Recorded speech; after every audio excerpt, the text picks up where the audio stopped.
Hey everybody, welcome to another episode of Purple Insider. Matthew Coller here, and joining me on the show, Lorin Cox from Locked On Bears. And we've got a little bit of a fun thing for you here today. We've got some time in the schedule before we get to those OTAs and mini camps, which we'll be overanalyzing like crazy, to just pull back and take a bigger and broader look at the offseason. And rather than just doing that in a dull way, I decided to try to have some fun with it, Lorin. And we've created the NFC North offseason awards, which I'm going to tell you the truth. The reason I brought someone on who covers the Bears is because of how hilarious it is every year when the Bears win the offseason and then don't actually win real games in the regular season. That's why I did it. That's why you're here. So welcome to the show. Yeah, I detected that from the moment we got on, and I don't think you're wrong. It's been offseason champions a few years in a row now, so you can find ways to talk yourself into being different this time, but I'm still waiting to see it on the field before I'm really like, oh yeah, this works. I mean, there's probably a better case this time with a coach that might be competent offensively, but then you could go back and say, well, Matt Nagy was supposed to be the offense. And I say, well, look, you're talking about a really high drafted quarterback if it works out, but then if Justin Fields, high drafted quarterback, Mitch Trubisky. So yeah, we're going to have to wait and see. That's why they're the off-season awards though. So we're going to go through a bunch of categories. Some are very serious, some are a little less so. But I wanted to start out with the most obvious one, kind of the reverse of how you would do the Oscars. Instead of waiting to the end to give out the big award, let's begin at the top with the award for this offseason's best general manager in the NFC North. Who do you think deserves the award for the best GM in the NFC North this year? Yeah, I think it has to come down to either Ryan Poles or Kwesi, right? Like I don't think the Packers or the Lions did, had enough change to justify like rating their general manager that high. For both of these guys, I could kind of hear you out on either direction. I lean Poles only because of the coaching change being such a big monumental shift for the Bears. Whereas like I think both GMs did a lot of good stuff for their offensive line. They both made some significant investments in their defensive lines. Like they did a lot of things you like. And so if maybe it's not fair to call those equal, but if you call those mostly equal, like the Ben Johnson hire, I think is what puts Ryan Poles slightly ahead for me. Okay, I think that is definitely fair. Although, I mean, knocking Kwesi for not having to replace a bad coaching hire, I don't know about that because in the same offseason, well, okay, so he fired the coach in the regular season, but even having to replace your own coach, that seems like an odd award. That's like, oh, the award for starting a fire and then putting some water on it. Like, I'm not sure that you do get extra bonus points for that. But I do think what Ryan Poles has been able to do in terms of giving Caleb Williams stuff to work with. And this is common for both of these general managers, for Ryan Poles and for Kwesi adofo-mensah, is they both came in with an intent to put as much around their young quarterbacks as possible. And what this award should come down to is who we think did a better job of that. I mean, getting Luther Burden and Colton Loveland. I've made fun of the Loveland pick a little bit because it's a first round tight end and like, oh, you got another Kyle Pitts. Congratulations to your check down king and so forth. But nonetheless, that's me being snarky. It is another weapon. And then Burden has, I think, very high potential to go along with some weapons already there. Rome Odunze from last year. And that offensive line was not that great. And now it's an offensive line that can run block with a coach that it fits for. So all of that kind of locking in makes a lot of sense for them. And then the Vikings drafting a receiver, drafting a left guard, spending a lot of money on the interior. I think both of these GMs did a great job of really looking at their quarterback and saying, how can I make this guy better? Like they weren't going out and doing a lot of work on the safety position. They were saying, what's going to determine whether we're good or not? It's the quarterback. Well, and I think to your earlier point, like Ryan Poles having to start from farther down makes his offseason feel better, even though it's a result of his own previous mistakes. Like when Kwesi already has TJ Hawkinson and Justin Jefferson and Jordan Addison and Aaron Jones, there's less work to have to do. And so when the Bears make significant upgrades at wide receiver and tight end, in addition to the offensive line, it's like, oh, well, look, they did so much more than the Vikings. And it's like, well, the Vikings didn't have as much to do to support the quarterback in the same way. Yeah, it's sort of like when an Oscar goes to somebody that should have won it a previous year, and they're like, "Well, we kind of stiffed them on that one, so we'll give them a little extra credit." I mean, I think if I'm gonna defend Kwesi Adofo-Mensah, if you're making the case a little bit more for Ryan Poles, I guess I probably would start there. But I would also say that when they went into the offseason, it was clear from the playoff game what their weaknesses were the most. And I think that the Rams just shined a spotlight on your interior line's not good enough. Your interior defensive line isn't good enough. Your running game isn't good enough. And you could also use one more playmaker. And they just did all of that. And the only thing that I would knock, or it's hard to say it's a knock, maybe it's more of just a question, is the age of some of the players that they went and got, the injury history, if we're questioning anything or saying what could be a red flag for that, I think that goes out a little bit more for the Vikings than some of the players that the Bears brought in. But even then, Jonah Jackson's not coming off his best year. There's a reason the Rams are getting rid of him. Joe Tooney is on the other side. I think that this is a pretty even race. If we're going to lean one way, I might have to go with Kwesi just because this was more of a several year plan that was executed to the point where they could win 14 games, then add a bunch of stuff to a roster rather than losing and losing and losing and losing and then being like, well, I guess it's time to go get some more guys.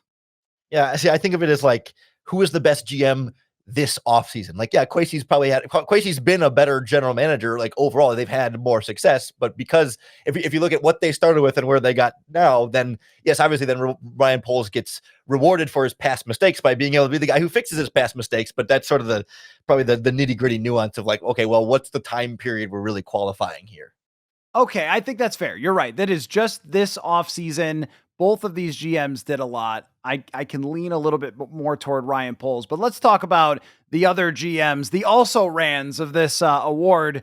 I actually think with Brad Holmes in Detroit that it was not exciting, it was not flashy, but that they just added some nice little pieces here or there to improve their team and or at least shore up some of their weaknesses.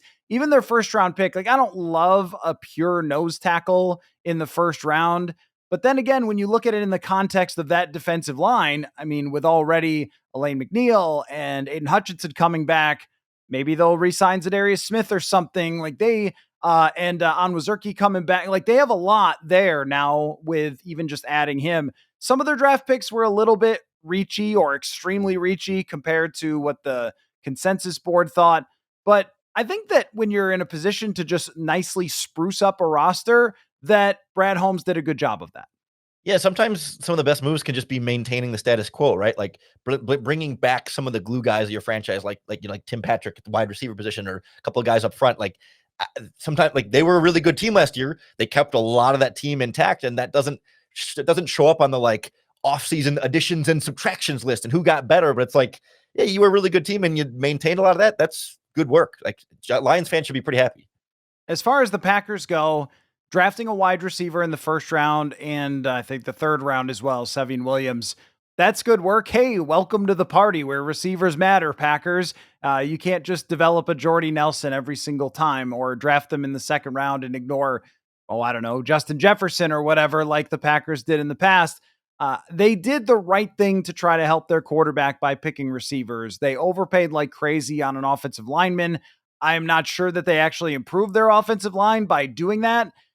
They're the same team to me. I'm looking at it and saying like it's the same picture meme. Like that's the same picture, unless Matthew Golden is really awesome right out of the gate, which is very possible. But if he's just a guy out of the gate and needs development, I also had some questions about him in general. Like he technically ran a 4.29 40, but it didn't really look like that when you watched him play actual football. So is this the same kind of Christian Watson? We think because he's really fast, he'll be great, but maybe won't have that same sort of impact. I think that process is good, but the rest of it is just, I don't know. I just don't see them as being any different than the team they were last year. And if you play this year's schedule with last year's team, you win like 9 games, 10 games. I see them as just like a middling team. Yeah, like in the same way that like you give the Lions credit because they were a good team and they kept everything together. Like the Packers were not a bad team, but like that was a team you thought maybe overachieved a little bit last season, barely won any NFC North games. I thought like they needed a little bit more to kind of boost them up over the edge. And yeah, I think Golden will certainly help with that. And they're probably more confident in their offensive line changes than either one of us are, because I didn't love their free agent signing or their second round pick really at those spots. So I'm not sure that they got a lot better there. And the defense is mostly status quo. I mean, I guess finding a way to hold Jair Alexander around, like that's I guess one thing you give them credit for. But I think they're kind of a team that's counting on, hey, we are a young football team. We have been a young football team, and we just need coaching to make this team better. And the general manager's never really going to get much credit for that part. Yeah, and they've never really been the team that wants to make the big free agent splash, which is sort of ironic since they made the first big splash ever when they signed Reggie White. But in recent years, they have not been the team that goes into free agency and goes crazy and signs a bunch of players. So I guess we'll see if that hurts them or if some of their younger guys develop and it works out for them right away. Let me throw in one more thing I thought of for Kwesi's argument. So we're giving Ryan Poles credit for hiring a coach that might not be terrible, might not be. The Vikings coach signed a very long extension because he was so good, and Kwesi was the one who hired him. Maybe that's a stretch. Anyway, we will give Ryan Poles the first annual best offseason award though for this year. Congratulations to him. Trust me, lots of Bears GMs have probably won it on other podcasts in previous years. So let's go to the next one on the list, which is the award for the singular move that will make the most impact on the division. Who did you want to nominate for that? Yeah, so I mean, I don't want to maintain the Bears conversation, but I think Ben Johnson leaving Detroit and going to Chicago impacts two teams in a really monumental way that feels like elevates above any one like individual player or signing for one team, but that also feels a little bit like cheating. So I had a more creative answer that I'd rather go with as far as an actual player. And I think the biggest individual impact is actually the Packers keeping Jair Alexander so far, because I think on a couple of different layers there, that one, when Jair Alexander is healthy, he is really good and makes a really big difference on that Packers secondary. But then also B, he is a lot of salary cap space for them. And if they had gotten rid of him, they could have had more space to add other players or other impact players and could have had a bigger impact on the defense. And if he is hurt again, then that's going to be a lot of salary cap space eating up and wasting away on the Packers bench. And they didn't really do a lot else to upgrade that position. I mean, they brought in Nate Hobbs to play the slot, but like they didn't add some Jair Alexander replacement in the future. So I think like his big role on that defense and his instability and the fact that expense and instability is still there, it's really like a huge boom or bust swing either way. If he's on the field against the NFC North opponents, that makes a big difference to when he's not on the field. Well, and what I wonder about Jair is just where's his health at? And is he going to be the same player that he's been? Because the cornerback position is an interesting one. We always talk about, because of the fantasy aspect, we talk about running backs as the position that guys get old fast at and they're in and out of the league or in and out of their primes. But think about over the years, all the different guys we've sort of declared him at cornerback. Like, oh, well, Jair Alexander, like he's the guy, he's the top corner in the league. And then 2 years later, we're not even talking about Jair Alexander anymore. And Xavier Rhodes was this guy for the Vikings from 2015 through 2017, maybe into 18. He is the guy. He's the best shutdown corner in the division, one of the best in the entire league. And then by 2020, it's just over for Xavier Rhodes, even 2019, because they get injured a lot. And I also think that sometimes it's just circumstances. A guy gets a bunch of interceptions one year and then he's, not that same guy the following year. So I wonder, now I don't disagree with you that them keeping Jair Alexander, at least as of this moment, they could trade him this afternoon, is good for them. But I just don't know how good he is anymore. I was going to go with a Viking corner, and I'm not going to nominate everything for the Vikings, but keeping Byron Murphy Jr. and re-signing him might be the move that has the biggest impact, because the Vikings have so much going for them defensively, and they signed 2 defensive tackles. I also thought about throwing Jonathan Allen out there for this. Kind of depends on what version of Jonathan Allen the Vikings end up getting. But without Byron Murphy, they would have had to spend big money to bring in somebody else who hasn't been in Brian Flores' system. and then reteach essentially the entire secondary how to play for Brian Flores, because they're bringing in Isaiah Rodgers, they're bringing back Mekhi Blackman after an injury. But this is a lot of learning is going to have to go on this offseason for that group. He is the head of the snake in a lot of ways for the secondary. Harrison Smith and him, they call it hub of communication, if you want to use their language. But 6 interceptions last year. He's always been a playmaker, but that kind of elevated last season. I know there's some inconsistency to that number, but as having somebody that they can trust and play 1,000 snaps and is central and important to their defense, the Vikings aren't going anywhere if they don't have a top 5 to 7 defense. I don't know if they would have been able to do it without Byron Murphy.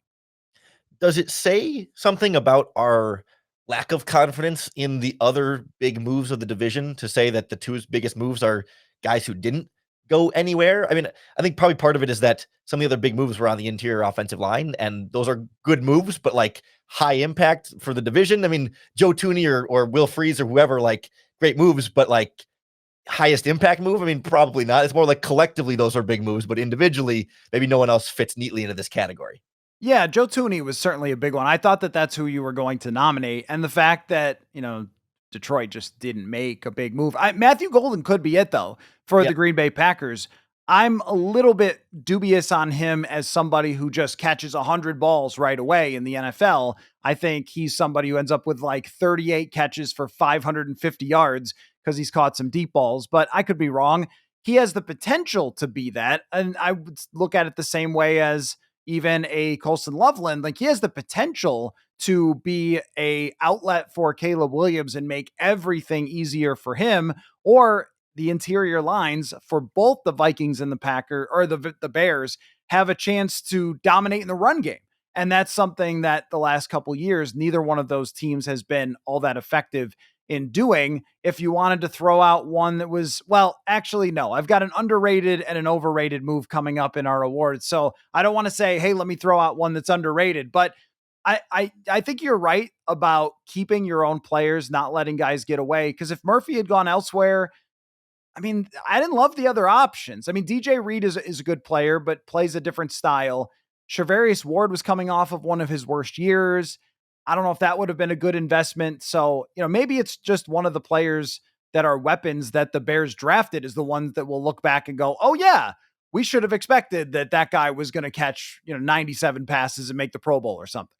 Yeah, it's just so hard rookie wide receivers, I suppose, have had impacts, but when you come into, not that Chicago has the world's greatest weapons, but, Loveland is going to start out behind Cole Kmet at the very least, and Loveland is still recovering from a shoulder injury, so he's supposed to be ready for training camp, but he might have a slower start to the season, so I'm not necessarily expecting huge breakout year one, and then, Luther Burden in Chicago is going to be behind DJ Moore and Rome Odunze, so, like, perhaps impact players, but like no one quite fits neatly in this category of like a rookie who's going to come in, except for maybe Matthew Golden. But you kind of outline the reasons why. Like, we'll see. So if we're not including a coach hire, which I don't think we could declare potential impact for him, but I don't know it's predictable what someone's going to do in that seat. Are we comfortable with giving this award to the Vikings keeping Byron Murphy? Yeah, I think you sold me on that as even more impactful than Jair Alexander. Yeah. Okay. And I would also throw Tooney in there as a good one as well. So let's get to the next one then. The most underrated move in the NFC North. What did you have for this one?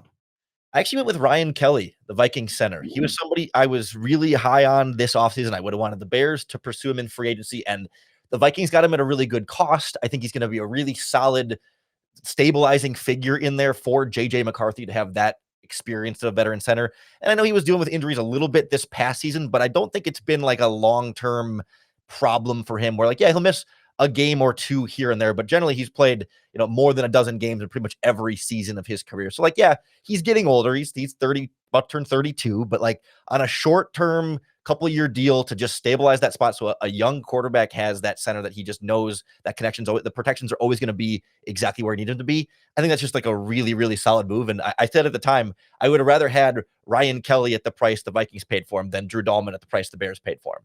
Oh, that's a really good point. And gosh, they made so many overhaul moves. We didn't even mention Dahlman is one of them. I don't think that he's going to have a massive, massive impact on that offense. He is a good run blocker, and with Ben Johnson, that's going to help. But I don't think it changes the realities of Caleb Williams holding on to the ball and Dahlman giving up some pressures there.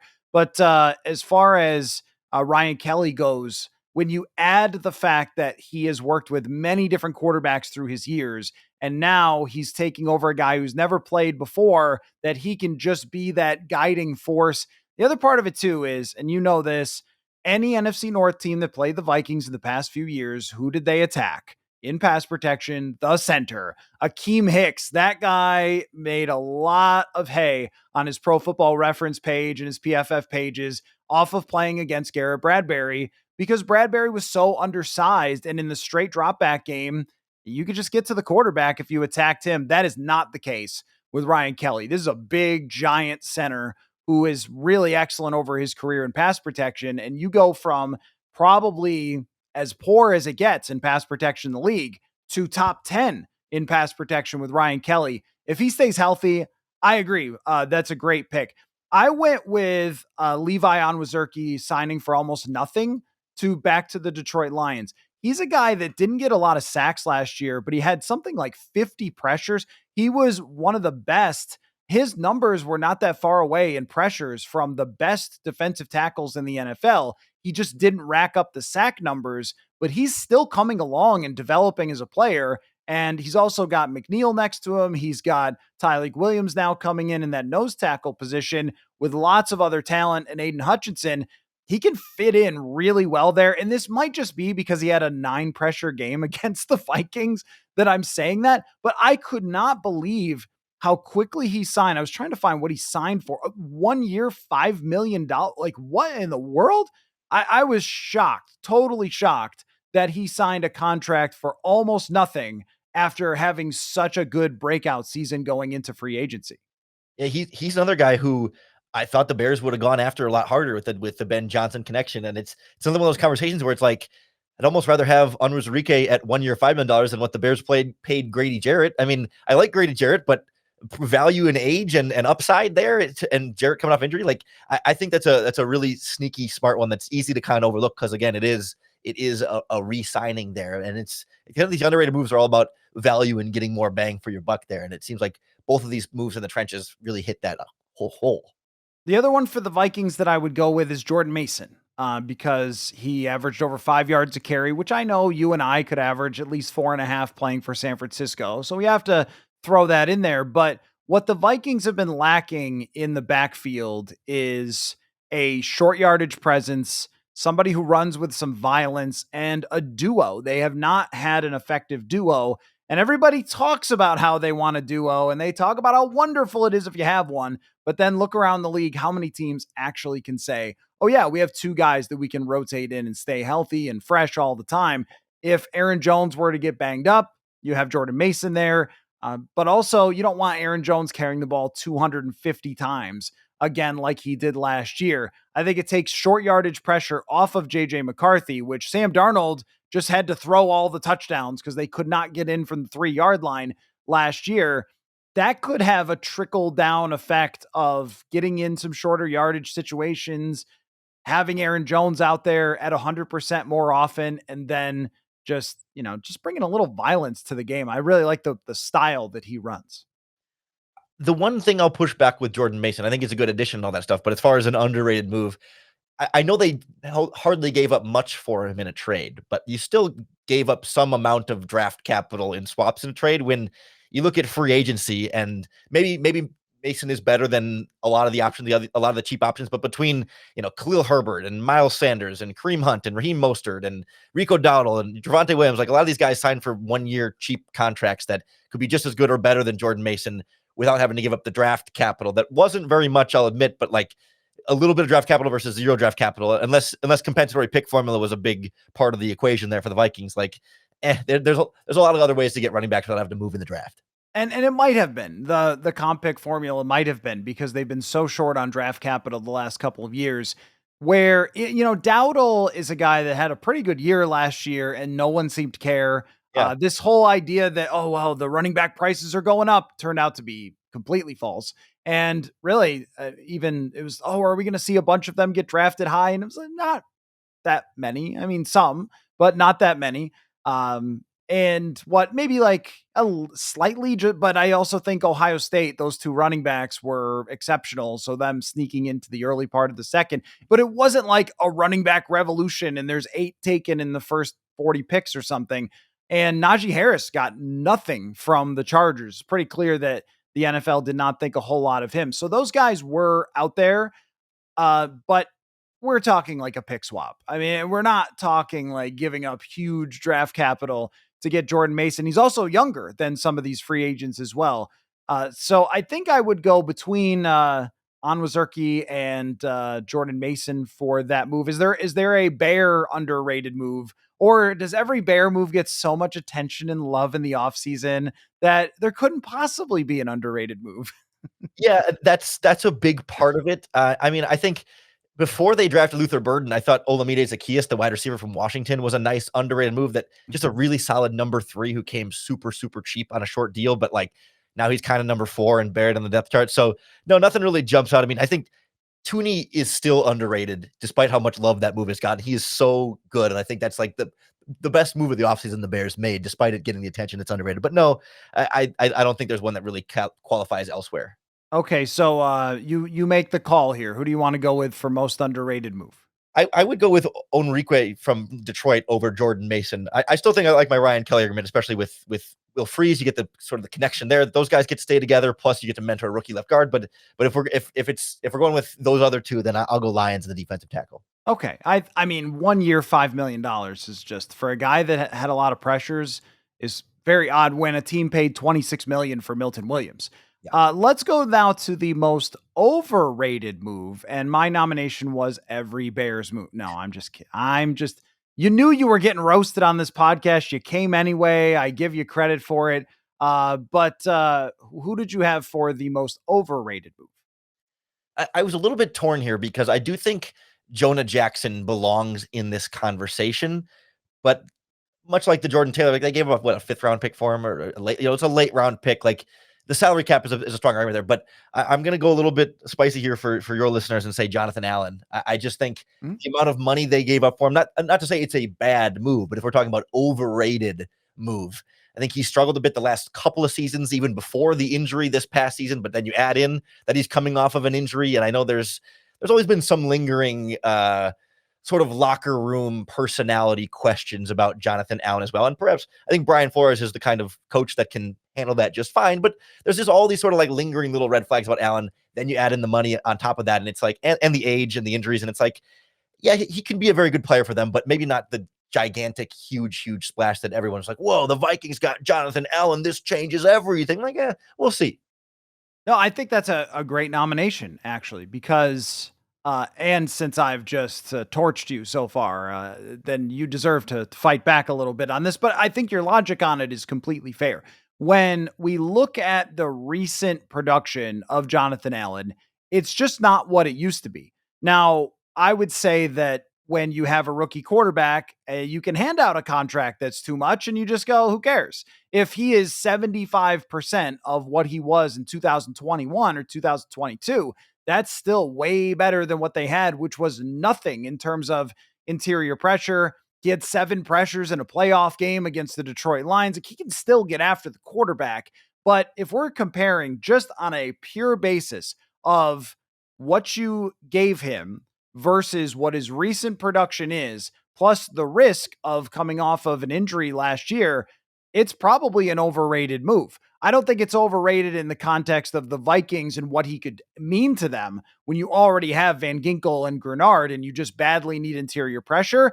But price for player, it's probably the biggest overpay outside of Aaron Banks. And I can't say Aaron Banks is the most overrated move because every single person was like, what in the world are they doing? So probably not overrated there. I was going to go with either the Colson Loveland draft pick or the Matthew Golden draft pick because I'm thinking that Packers fans are expecting Matthew Golden to just shred right away. wow, they drafted this wide receiver. He's going to come in, he's going to kill it, he's going to take over the North, he's going to be our Jefferson, he's going to be right. And I just don't know if that's going to be that guy. And fundamentally, drafting a tight end with the 10th overall pick is so risky to me. We've just seen so many guys either not develop until like a TJ Hawkinson until like the fourth year that they're even in the league because it's such a hard position. And I have a joke about averaging 10.2 yards per reception. Every single tight end in the league averages 10.2 yards per reception. It doesn't matter where you were drafted, doesn't matter how people talk about you. 10.2 yards per reception. You probably could have gotten a second rounder, a third rounder to do that unless the guy is truly special. I agree with you 100% on the positional value equation there, that yes, generally first round tight ends don't tend to work out that well, and that you can get good players in second and third round. Like I was not a huge fan of the broader general concept of drafting a tight end that early. But to narrow on this for a second, I think when you look at who was available on the draft board for the Bears at 10 at that point, Loveland and Tyler Warren were kind of the two clear best player available, most talented guy options. And otherwise you're reaching for an edge rusher like Michael Williams from Georgia at that point. Like, it doesn't really do it for me as a top 10 caliber player there, or a defensive lineman like Kenneth Grant goes a little later to Miami, but the tackles were gone. So there wasn't a great other option for the Bears there. And it's like, well, I guess we'll take the tight end and hopefully he's a very good player. Like, that's sort of the plan. But I think they would have preferred one of the tackles had made it there. There had been a pass rusher, but it was like, well, this is the best with what we got here, and maybe the trade down options weren't what they wanted to be. I think that's totally fair because the players who come off the board right after are guys that were reaches, whether it's, a Tyler Booker or I like Kenneth Grant a lot. So maybe I don't want to call him a reach, but versus what the consensus thought, it probably is somewhat of a reach. Still, it's a tight end who's going to average 10.2 yards per reception. And when, the Bears get a guy like that, there's an assumption that he's just going to be an automatic superstar. But I think we will go with Jonathan Allen getting the most overrated award. I think that is fine. And we'll see how it turns out for him. Okay. Our next one is our first kind of strange or funny award, which is the silliest rumor or drama of the offseason in the NFC North. Who would you give that award to for the silliest drama, rumors? This could happen, that could happen. Where would you put that? I think there's one big obvious one that we would both say, and so I'll start there. But I've got an alternative. But I think the Aaron Rodgers Viking stuff is kind of the elephant in the room there, and I'm sure you have more of a sense of like where information was coming from there than maybe the rest of us on the outside. But that never to me felt like a super serious proposal, at least from the Viking side, that maybe Rodgers wanted to go there, but Vikings sure maybe entertained it or whatever. But like that come on, they're not going to sign Aaron Rodgers to start over JJ McCarthy for his rookie season. And we're all kind of tired of hearing about Aaron Rodgers. So the other one I would throw out there was the Jameson Williams trade rumors, that some of the Lions were going to draft a wide receiver in the first round and then trade Jameson Williams. Like, I know Brad Holmes shut that one down pretty adamantly once it got to him, but like, how that one even got legs in the first place is strange to me, that even if they drafted a wide receiver, like, you would keep all three of them. It's not like the last year of Jameson Williams' contract just yet, I don't think. And you got opportunities to, have an even more explosive offense with all those wide receivers in there. Like, that one never made any sense. And I didn't know why people were running with it. Okay. So the Aaron Rodgers thing, I don't think that us talking about it was silly.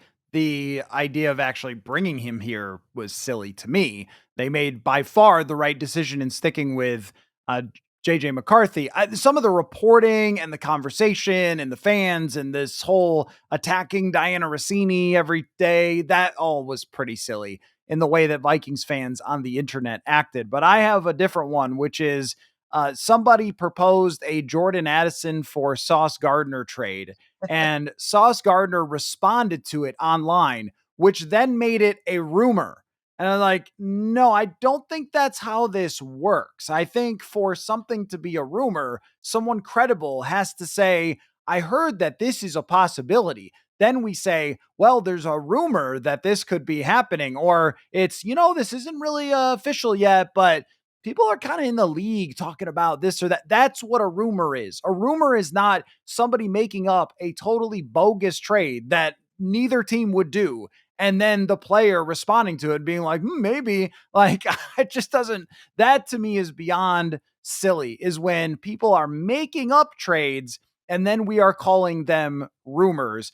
I also think too that you mentioned the Jair Alexander thing, but that reached a level of silliness too of every day it's just what's going on with Jair Alexander. Here's 72 trade proposals for Jair Alexander and it's just it doesn't look like he's going anywhere because usually teams don't let their good players go places unless they get a lot for them. I think that's where I would end up landing. I kind of missed the Addison Gardner stuff when it happened. Was that before they re-signed Byron Murphy at least, or was that even after Murphy was in the loop? They said they'd still trade for Sauce Gardner. Yeah, I think that it was after Byron Murphy returned, but I don't remember. I mean, it's not a rumor. It's a made up fake would you do this trade that then somehow becomes a rumor. And then there was something else with Asante Samuel Jr., which hasn't happened, which was also pretty silly. People are doing anything to make transactions happen. How about just the obsession with rumors? As like maybe we should give the silliest rumor award to just this offseason, which I think the temperature got turned up on absurdity, even with the Aaron Rodgers stuff, or maybe especially with the Aaron Rodgers stuff, that we have gone to the point where every little murmur or piece of discussion is this is happening. We all have to aggregate it a gazillion times. Like, I think this year it went to a different level. It's weird that, like last offseason was the offseason, like everybody wants Aaron Rodgers and where's he going to go? And like that had it. And then he's doing the darkness retreat. We're all waiting on Rodgers. And like that had its own level of silliness. And yet it feels like it's escalated now in an offseason when no one seems to want Aaron Rodgers. Like despite the interest being completely reversed there on who has the leverage, that hasn't slowed down or quieted down all that much. Like despite him, there hasn't been nearly as much public talk from Rodgers. Like we got a visit with the Steelers and then a couple of Pat McAfee appearances, but like last year it was McAfee every week and the darkness retreat and all these different Rodgers things he was doing. And everyone was in on everything. And he himself has been a little bit, I think a little bit quieter this offseason. And yet the noise hasn't really come down much at all. I don't know if we could throw this under a rumor thing, but maybe we could because the Jets have not really confirmed it. And we also don't know how much of things that come out of Aaron Rodgers' mouth are true. So the rumor of how the meeting went down between Aaron Rodgers and the Jets might get the silliest. It's not exactly, it's only NFC North adjacent because it's Rodgers, but I'm going to try to make it count anyway. And right? I think that counts because the whole thing was if he has to leave the Jets to sign with somewhere like the Vikings, I'm going to make it count anyway. But yes, everything regarding Aaron Rodgers does win the first annual ever silliest rumor or drama award.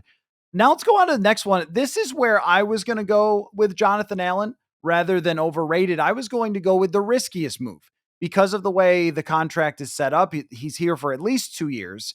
And if he's not, then it's going to be a big cap hit for the Minnesota Vikings. So that's who I had as the riskiest move. If it works out and he's the old version of him, oh my gosh, it's going to be incredible. But it could also just be a situation where you go, that did not turn out to be worth what they paid him. And it was probably the age, probably the injury and all that sort of stuff. And the investment that they put into him. And I know that numbers are fake, but like $20 million a year is a lot for somebody like that. So that's who I had for the riskiest move award. Who did you have? I was initially going to go Aaron Banks from the Packers, just given how much money they'd spent on him. And we talked about him a little bit earlier.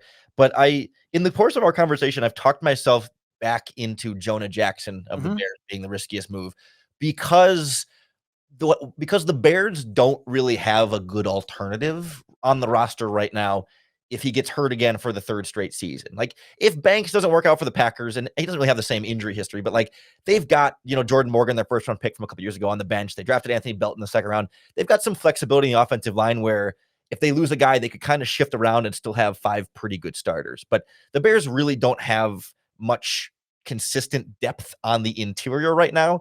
And Jonah Jackson played 4 games last year, 12 games the year before that, and 13 the year before that. So he's played 29 games in 3 seasons.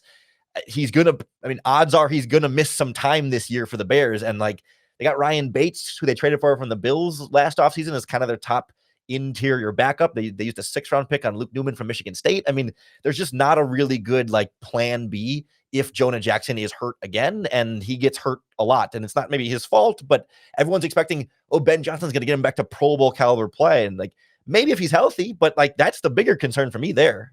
Well, the other part of it too with the Pro Bowl caliber play is I think that offensive linemen impact each other.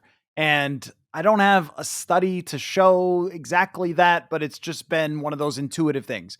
If you play next to somebody great on both sides of you, it's going to help you. I think he had that in Detroit when he was at his absolute best. And when he didn't have that, he was not as good. And then you add the injury element to it. How many injuries can you have in the NFL before it impacts your quality of play over a couple of seasons? Another one for the Detroit Lions, which would be a risky move, was them bringing back Marcus Davenport, which I don't understand. The guy over the last 2 seasons has barely played any football, and they're still rolling the dice trying to bring him back. And as of right now, he would have to play a pretty serious role. But how do you feel about this one? Maybe is the riskiest move not franchise tagging Sam Darnold? I'm not saying it's the not the right move. I think it's the right move, but taking a quarterback that won 14 games, threw 35 touchdowns, and then saying, yeah, we're going to let you go to the Seattle Seahawks rather than running it back with this really good roster that was in contention all the way until they had to fly to Glendale, Arizona. And then just saying, it's all right if you leave. We're not going to tag you. We're just going to let you go and sign with the Seattle Seahawks. Moving to a brand new quarterback who's never played before with a roster that's ready to win now, I think might actually win the riskiest move award. I think the one thing, I guess maybe two things I push back there is one, he's projected to get the Vikings a 3rd round compensatory pick next year. So it's like, it's not as though they lost him for quote unquote nothing. I mean, we'll see exactly how the formula plays out, but like, that's a fairly significant investment. Like, are they going to get, would they have gotten more than that for him in a trade? Maybe, but we don't know exactly what the market would materialize there. And I still like, the fact that they go out and add Sam Howell at quarterback. Like, yes, not 14-win starting quarterback who already knows the offense, but at least you've got somebody else there who's played some NFL games before. And it's not just Brett Rippon as quarterback 3, the Chicago Bears legend, Brett Rippon, quarterback 3 there. So, yes, I agree there's a lot of risk there, but I think you sort of assumed this risk when you draft a quarterback in the 1st round the year before. Like, they were always going to be taking on this risk as soon as JJ McCarthy was ready to play. It just happened to be a year later than they thought. I just think more of from a bigger picture. Like, think about it if we didn't know the names and we didn't know the circumstance, and I just told you, hey, an NFL team had a quarterback win 14 games, and then they just let him go for nothing outside of a comp pick, you'd be like, in the football, in the NFL, like, this really happened? I mean, it sounds like something someone tells you about happened in 1962. They're like, oh yeah, the St. Louis Browns, they let this quarterback go after he won all these games. And to do it, and now it's a 1st round pick, and he gets to play with Jefferson and Addison and Kevin O'Connell. And the logic works that you can add so much more to the roster if you don't franchise tag Sam Darnold. But it is risky when a quarterback has never played before. So where do you want to go with this? Now, I just wanted to present all possible risk options for our riskiest move award. I was just gonna say, I'm old enough to remember when the Chicago Bears moved on from a 13-win Rex Grossman in 2006. I Yeah. really, Well, Darnold did not play like Rex Grossman, though. I mean, he played well. He was in the Pro Bowl. oh yeah, no, yeah, not to make them the same quarterback, but just the idea that teams move on from winning quarterbacks sometimes, and it ultimately is probably for the best of the franchise. I don't know. I'm not as keen on Sam Darnold winning this, but I'm open to the other names we talked about here. I get what you mean by like big picture, like it does seem crazy, but there's enough context where it's like it wasn't like a big surprise. And I feel like part of risk there is like, whoa, like we're not sure if the Vikings made the right choice there. And I think even you said like they did the right thing, even if the right thing is still risky. So like I see your point, but it feels like it fails a little bit of the spirit of the award there. Of like there's real danger for the team Right. that signed Jonah Jackson or Jonathan Allen, and I think those are kind of the areas I lean a little bit more. If that goes wrong, they're going to be screwed in a big way. Okay. And if we're talking about screwed in a big way, it's Jonah Jackson more than Jonathan Allen. If Jonathan Allen is just the same player he was last year for Washington, they also have Javon Hargrave, Harrison Phillips. It's a stacked D line. It's not going to crush their souls. If you spend a lot to get Jonah Jackson, you bring him in and his contract, and then he plays 4 games for you, that's a total disaster. So the riskiest move award will go to Jonah Jackson. All right, two more real quick. How about this one? This is a fun one. The completely random player who you talked about way too much award. This was hard to narrow down to just one. I'm gonna give 2 though, one bear and one non-bear, just, to keep it more NFC North interesting. The bear I think I talked way too much about this offseason was Jack Sanborn, the linebacker. He was an undrafted free agent for them out of Sure. Wisconsin a couple years ago, and, the third linebacker in their base defense. So, like, technically kind of a starter, but, really only played, like, 300 snaps last season. The Bears had his restricted free agent rights. They chose to not tender him. He walks and reunites with Matt Eberflus on the Dallas Cowboys, and Bears fans were pissed. And Bears fans are still pissed, and they haven't really specifically replaced him in a concrete way. They used a 4th-round pick on a linebacker, Ruben Hippolyte, who was projected to go undrafted. So is he going to be the starter or one of the other backups from last year? Like, people were mad about Jack Sanborn, and we spent too much time talking about a base defense linebacker who Dennis Allen was never really that interested in because he wanted more speed on defense. But the non-barrel throw in there is actually someone I already mentioned. A wide receiver, Tim Patrick from the Lions, is someone who I would have bet money he was going to be a Chicago Bear this offseason. We talked about him in free agency all over. Number 3 receiver, good blocker, good receiver, like nothing special, but just like a glue guy that could help the transition for Ben Johnson. I said Tim Patrick's name over and over and over again, and he re-signed with the Lions, and that was a waste of time. Uh, yeah, there were. Oh gosh, I mean the number of players the Vikings could have drafted that I talked about too much. Derek Harmon is definitely the guy that I had projected as their pick. He goes a few picks earlier. I don't know if they would have done it or not. Jahdae Barron was another one. But that goes for every draft season.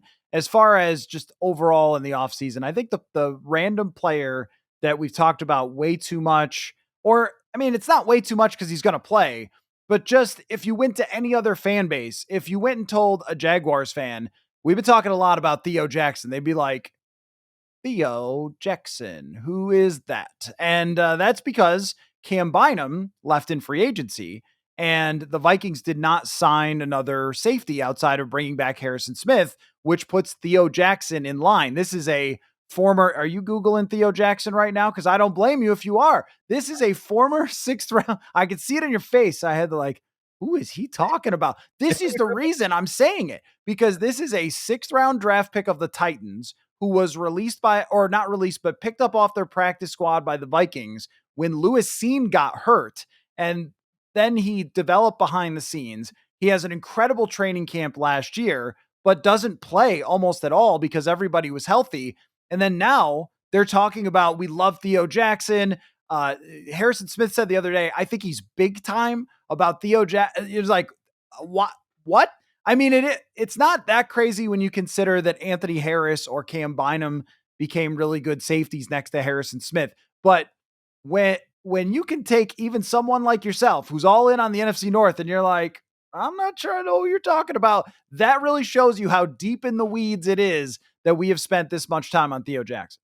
Yeah, I spent the first, like, 45 seconds of that thinking you were talking about Theo Johnson, the tight end for the Giants, and I was like, "Wait, when did they get Theo Johnson?" But then, okay, yeah, I gotta tell you, that's gotta be the winner here because I get the impression you had heard of Jack Sanborn, the Bears linebacker. I Yes. didn't see a Yeah. total Yep. blank stare on your face, but Theo Jackson was not a name that had ever come across my radar once, and I did indeed Google him and had to find him on the Vikings depth chart. Once you said safety, I was like, "Oh, there he is. Okay, I see now who you're talking about." Yeah. I will say the other one that gets, and I'm sure both of us were in this bucket. Now I gotta pull up the names who this would have been, but I'll get this. The free agent offensive lineman, in hindsight, you feel really silly having talked about them as much as you did. Like they signed Will Fries, so he's like the top guy in free agency. But I mean, the number of like that, not even Aaron Banks's, but like I got to scroll down to get names here. Should they sign this guy? Should they sign that guy? Like, oh, well, Will Hernandez for me is one for sure that I've talked about a million times on the show. Hey, he's a free agent. Maybe they should pick him up. Just never comes to fruition as we're talking about all the different random players that could be on your team. The other one for the Vikings is Isaiah Rodgers, who is going to start. And when they signed him, I didn't think that was really going to be the case. I thought, well, they'll get another corner as well. And now it's actually going to be justified because it looks like he's going to be their starter. Since you mentioned free agent offensive lineman, the one that was easy for me. And this guy was in this conversation of player I talked too much about this offseason, but didn't quite make the cut, was Kevin Zeitler from the Lions, Oh, who sure. Yep. Yep. Tennessee Titans. It Oh, was we did it. Yep. match in heaven, right? Bears need offensive linemen badly. Lions veteran starting right guard is available in free agency. No duh, Ben Johnson's going to go get his guy. We were writing in pencil Kevin Zeitler into this Bears depth chart. Of course, then the Jonah Jackson and Joe Tooney trades happened before free agency. So then by the time free agency started, we knew he wasn't going to be coming here. But like for January, February, and the beginning of March, oh, this is the easiest free agent signing to call. We're just operating almost like it's assumed at this point. So he's definitely in that conversation. Good call. I like this. I like this. This could just continue to go on because of the number of free agents that we start to plug into different rosters. And well, you could get him and go there. But I think Theo Jackson is going to win this award, which brings us to our final award, the most likely 2025 NFC North Champion Award goes to, who do you think will win the NFC North this year? I think the NFC North is going to go like we thought the NFC North would go last year, where like I was saying all last offseason, I think all four of these teams are probably going to be generally in the mix, and they're all going to finish about a win apart, where first place has 11 or 12 wins, second place has 10 or 11 wins, and third and fourth place have 9 or 10 wins, and only a couple of them are going to make the playoffs. And so I think these guys are all going to be close, but I still got to lean Detroit Lions until otherwise. I don't think they're going to win 15 games again. I think, like I said, maybe 11, and that's fine, and that can be just as good for them to win the division. But I think the Packers will be right there at 10 or 11 wins. I think the Vikings can be right there at 10 or 11 wins, and I think the Bears are probably more like 8 or 9 or maybe even 10 on the best case scenario kind of wins, where they're not going to win the division, no, but they can be in the playoff conversation there, the fringe wild card conversation. And then the other three teams are all neck and neck, and it kind of comes down to a week 18 Packers Lions game for the division or something along those lines. Somebody is not going to be who we think they are, and I don't know who that's going to be, because I think Matt LaFleur is a really good coach. The Bears have certainly improved massively. The Vikings have improved off of a team that was right there in the mix last year, and the Lions still have all their roster, but they don't have all their coaches. So is that going to have an impact and they slide back? Or is it going to be this freakish division? It kind of was last year, and the Bears were a few not giving up a Hail Mary because you're making fun of the crowd type of plays, or just throw out one of these Eberflus, throw out that T, throw out that timeout, and you're good to go. I mean, they really should have been more like an 8-win team, and instead we're not an 8-win team because of the coaching. So, I could see it being the closest division, but here's what we know though. They also said that about the AFC North last year, because remember, the Browns had made the playoffs with Joe Flacco, and it's like, well, they're going to be right in it. And Cincinnati should, compete for a Super Bowl, and the Steelers always get 10 wins, and the Ravens are great. There's always that one that just has it all go down, and we don't know who that's going to be. Yeah, we usually the elephant in the room there is like, well, then it's going to be the Bears, right? Like, I mean, that's kind of yeah. I didn't want to say it. I find myself feeling like, well, the Vikings have the biggest quarterback. Can we say biggest quarterback question mark? Yeah. At least there, where it's like volatility. McCarthy could either step in and be great, and they're a 12-win team, or McCarthy could really struggle in year one, and then they're down. But you feel like Kevin O'Connell's a good enough coach. They're not going to like bottom out and be picking in the top 10 of the draft, because they got enough talent around him that even if he struggles, so then it's like it's hard to see like the Packers really bottoming out minus an injury, but like they're still a young team. They kept a lot of their talent around. They're a good coach. And then the Lions, like, are they going to go from 15 wins to 5? Like, is losing your coaches that much of a difference? Probably not. So it short of a big injury, it's hard to envision anybody finishing with fewer than, I don't know, 6 or 7 wins at the absolute worst for, the Bears, if they're going to be in 4th place there. Like that feels like the floor for any of these teams, but I don't know that any team is set up to go win 14 or 15 again either. I think Detroit has earned the right to win the most likely team to win the NFC North award, but I would not guarantee it. And a lot of it might just come down to how these teams play against each other. And then everybody's got a tougher schedule this year with the divisions that they're playing. Who handles that the best?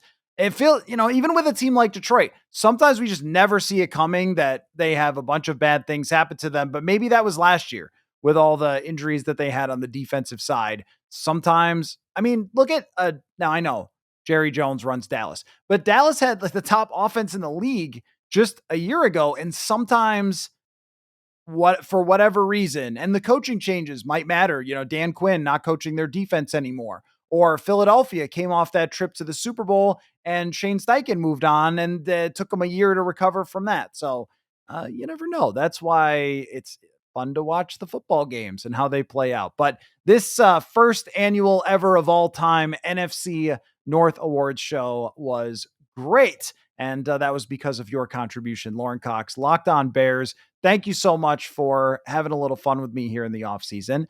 And, we'll definitely do another podcast soon. We'll have games to prepare for, a season to get ready for. So we'll definitely have you back again. Thank you so much, my friend.